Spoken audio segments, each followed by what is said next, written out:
ნაგვისურნასთან გამოვდივარ ხოლმე და ვეძებ ხოლმე ტანსაცმელებს, ხან არის ხუმი, ხან არა.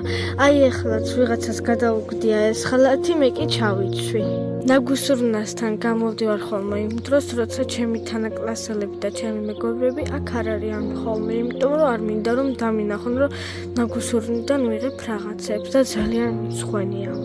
სკოლაში დახეული ტანსაცმლით დავდივარ. ერთ პავს არ უნდა რომ წინ უზივარ. გადაჭიქი და არ მინდა რომ მე ჩემგვერდზე ვზიხარ, ნაგვისურნიდან ვიღებს რაღაცებს, რაში მინდა ეგეთი მეგობარი ან თანაკლასელიო.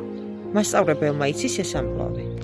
არა, რეუბნები არ მინდა რომ ჩემ გამო ისინი დასაჯოს. ისინი მართლა სამობენ, იმიტომ რომ მე მართლა ნაგვისურნიდან ვიღებ.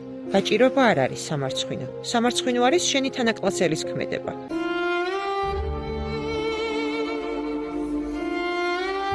კახეთში კი ვცხოვრობ, მაგრამ ცხოვრებაში მწვადი არასდროს არ მაქვს ნაჭამი. ბევრი ამბობს, რომ ძალიან გემრიელიაო და ძალიან მინდა რომ გავშინჯო. სულ მშერი ვარ, მშინშირისგან ხოლმე მუცელი მტკივა ხოლმე. ჩვენ სულ ქირაქირა დავდივართ. არც ერთს არ შემოუწვია მეზობელს, არც საჭმელი და არც არაფერი. ამ სახლში ორთვის გადმოსული ვართ ქირით. ყველა მეზობელმა იცის, რომ ჩემი 1 წლის დაიკო შიერია და მისა ერთხელაც არავის არ შემოუწვდია ფაფა.